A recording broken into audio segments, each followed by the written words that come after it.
So hello students, welcome back to our channel NEET Foundation 9th and 10th. My name is Sachina and I've done my masters in physics and इस channel पे मैं आपको क्या पढ़ाती हूँ, physics and chemistry. ठीक है, अब देखो जितने भी न्यू स्टूडेंट्स हैं जो कि हमें पहली बार देख रहे हैं, हमारी वीडियो को आपने पहली बार देखा है तो आप क्या कर सकते हैं, हमारे चैनल को सब्सक्राइब कर सकते हैं। वीडियो के नीचे देखेंगे तो इस तरीके से सब्सक्राइब का ऑप्शन आपको दिखाई देगा, उस पर क्लिक कर सकते हैं। क्लिक करने के बाद आप बस साइड में देखेंगे तो बेल आइकन आपको दिखाई देगा।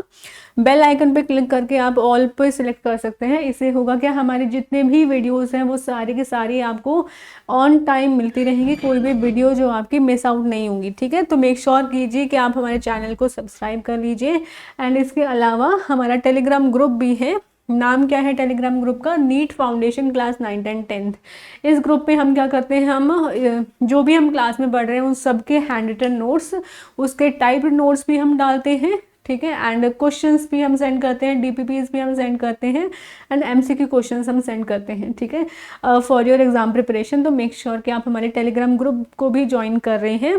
ठीक है, उसका लिंक जो है, टेलीग्राम ग्रुप का लिंक जो है वो भी आपको मिल जाएगा नीचे डिस्क्रिप्शन बॉक्स में, तो वहाँ से भी आप ज्वाइन कर सकते हैं। तो मेक श्योर कीजिए आप ये दोनों काम जो वो कर लें।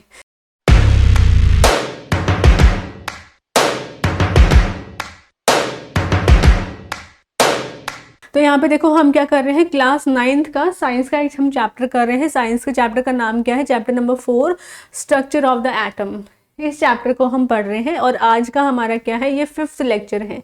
तो इससे पहले ऑलरेडी 4 लेक्चर आ चुके हैं, तो मेक श्योर कीजिए कि वो चारों लेक्चर्स आप देख लो। ठीक है, ताकि आपको अच्छे से समझ में आए।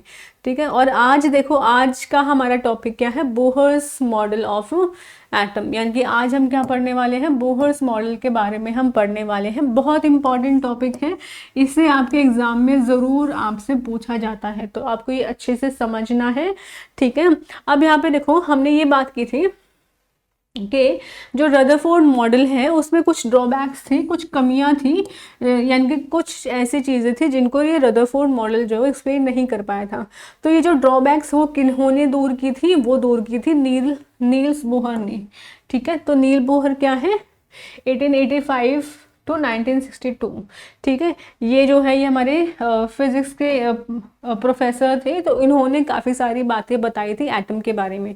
तो देखो क्या बोला गया, in order to overcome the objections raised against Rutherford's model of the atom, Niels Bohr put forward the following postulates about the model of an atom.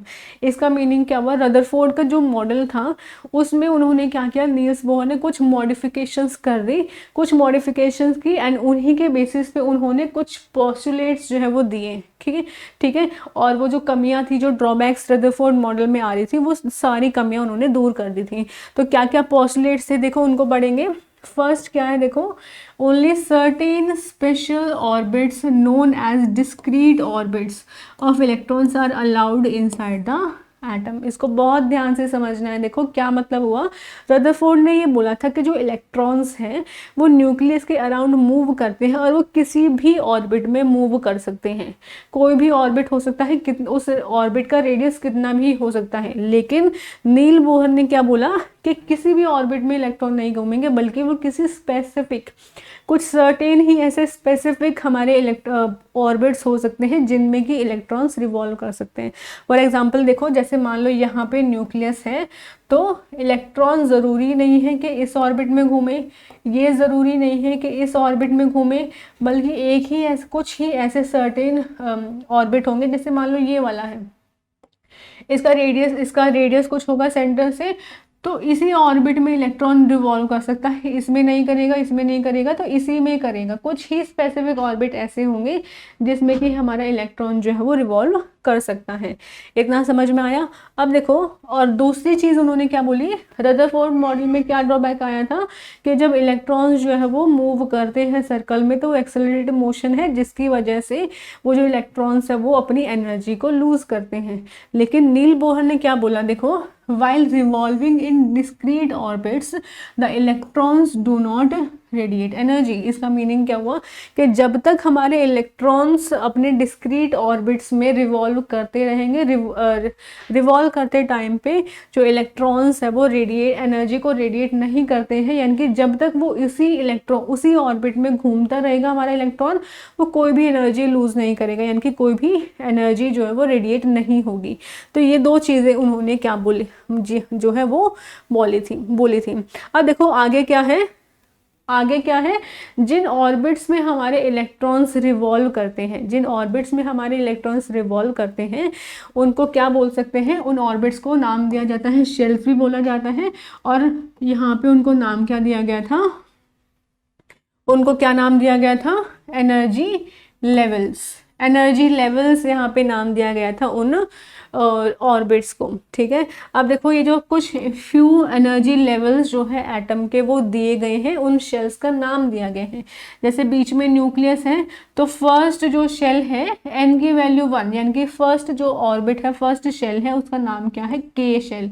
ऐसे ही सेकेंड ऑर्बिट है n की वैल्यू 2, वो कौन सा हो जाएगा, l शेल। ऐसे ही m n, ठीक है, इस तरीके से कॉन्टिन्यूस चलते रहेंगे, यानी कि शेल्स के नाम क्या थे, k l m n, इसी तरीके से ही आगे चलते रहेंगे, ठीक है। इतना अच्छे से समझ में आया। देखो तो यहाँ पे एनर्जी लेवल्स के बारे में बात की गई थी।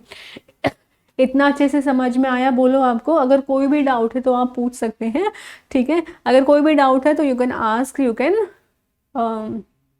कमेंट कर सकते हैं आप, ठीक है। अब यहाँ पे देखो इसके बाद नेक्स्ट जो आता है वो आता है न्यूट्रॉन्स के बारे में, यानी कि अभी तक जो नोन था वो सिर्फ इलेक्ट्रॉन्स और प्रोटॉन्स के बारे में नोन था कि एटम के अंदर इलेक्ट्रॉन्स होते हैं और प्रोटॉन्स होते हैं। तो नेक्स्ट डिस्कवरी जो हुई थी वो किसके बारे में हुई थी, न्यूट्रॉन्स के बारे में, ठीक है। तो यहाँ पे देखो इन 1932, यानी कि ईयर 1932 में जे Chadwick discovered another subatomic particle which had no charge and a mass nearly equal to that of proton।